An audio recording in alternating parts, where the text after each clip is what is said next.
¿Sabías que existe una guerra que duró menos de lo que dura un episodio de tu serie favorita? Imagínatelo, en un país decide ignorar un ultimátum y el resultado es un conflicto armado que termina en apenas 38 minutos. And sí, has oído bien. Hoy te voy a contar la increíble historia de la guerra anglo-zanzibarí, la guerra más breve jamás registrada en la historia. Te explicaré cómo empezó, por qué estalló, quiénes lucharon y por qué fue tan absurda como devastadora. Quédate hasta el final, porque la forma en que terminó todo te dejará sin palabras. Para entender esta guerra tan corta, primero tenemos que viajar en el tiempo y conocer qué era Zanzíbar. A finales del siglo XIX, Zanzíbar era un pequeño sultanato en la costa oriental de África. A pesar de su tamaño, su valor era inmenso. Era un punto clave en las rutas comerciales marítimas, un gran productor de especias como el clavo, y tristemente, un centro neurálgico del comercio de esclavos en el Océano Índico. Además, su puerto era estratégicamente vital. Por todas estas razones, el Imperio Británico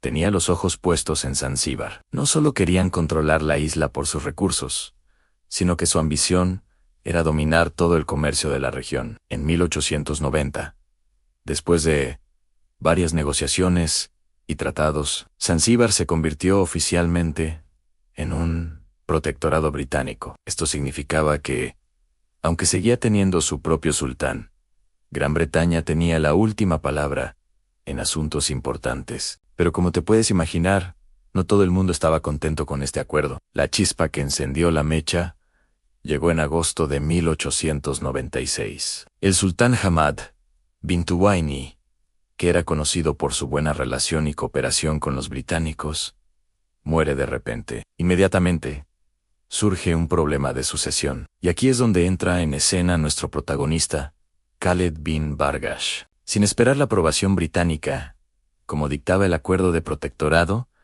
Khalid decide tomar el asunto por sus propias manos. Con un grupo de seguidores, ocupa el Palacio Real y se autoproclama nuevo sultán de Zanzíbar. Esto hizo saltar todas las alarmas en el consulado británico. Khalid no era de su agrado, desconfiaban de él y temían que su llegada al poder pusiera en peligro los acuerdos coloniales y el control que tanto les había costado conseguir. Así que los británicos, liderados por el cónsul Baso Cabe, le envían un mensaje muy claro, un ultimátum: ríndete, abandona el palacio y depón las armas, o habrá graves consecuencias. La respuesta de Khalid fue, básicamente, ignorarlos. Confiaba en que los británicos no se atreverían a disparar. Se equivocaba. El ultimátum tenía una fecha y hora límite muy específicas.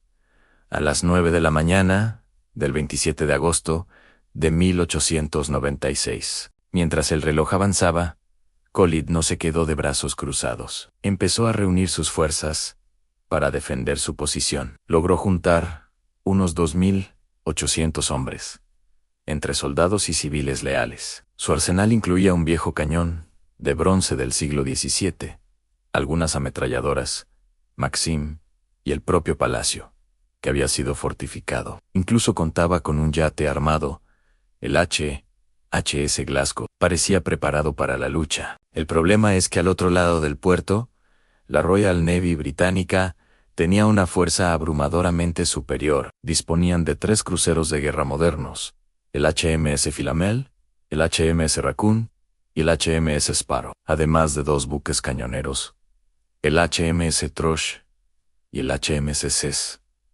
George. Estaban equipados con artillería naval de última generación y contaban con tropas profesionales y bien entrenadas.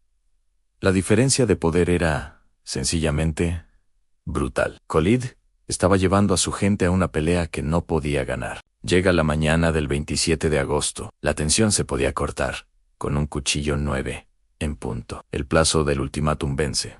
Khalid sigue en el palacio, desafiante. Los británicos no dudan ni un solo segundo. A las 9:02 de la mañana, la flota británica abre fuego. El bombardeo sobre el palacio es inmediato y devastador. Los cañones modernos de los buques de guerra disparan con una precisión terrorífica. Las explosiones destrozan las paredes del palacio en cuestión de minutos. La defensa de Khalid es prácticamente inútil. Su artillería, incluido su único yate armado, es destruida en los primeros disparos. La bandera del sultán, que ondeaba desafiante sobre el palacio, es derribada. El edificio de madera empieza a arder violentamente.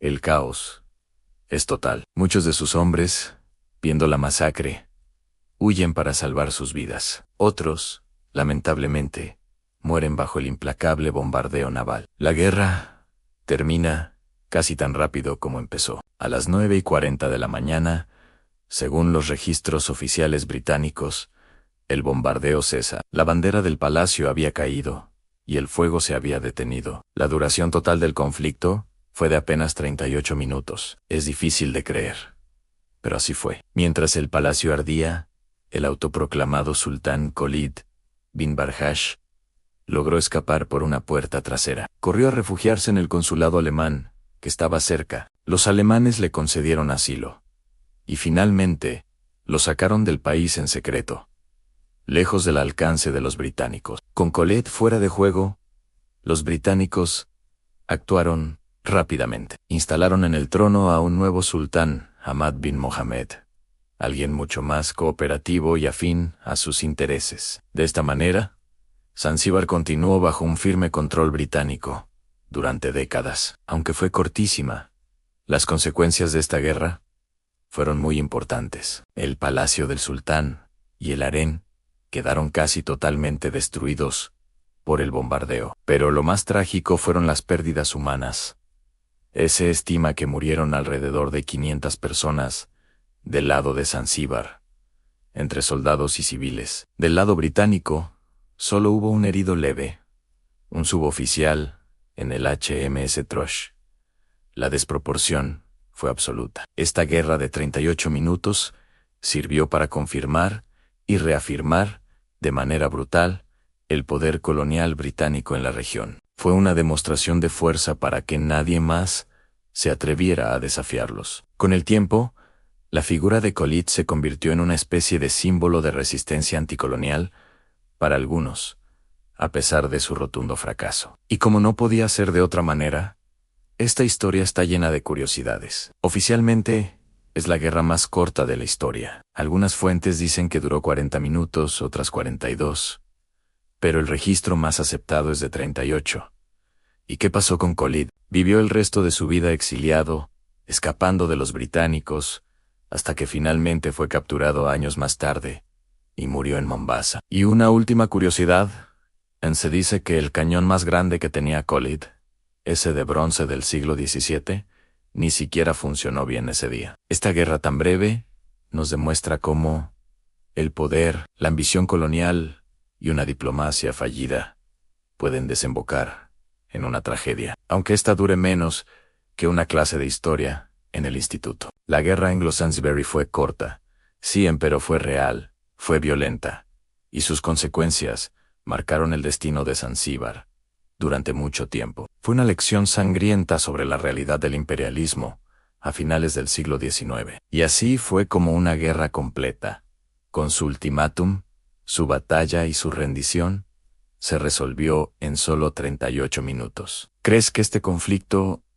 se podría haber evitado? ¿Cuál piensas que fue el verdadero error que lo desencadenó todo? Déjame tu opinión en los comentarios. Si te ha gustado esta increíble historia, no olvides darle a like y suscribirte para descubrir más episodios sorprendentes de nuestro pasado. Gracias por verme y hasta la próxima.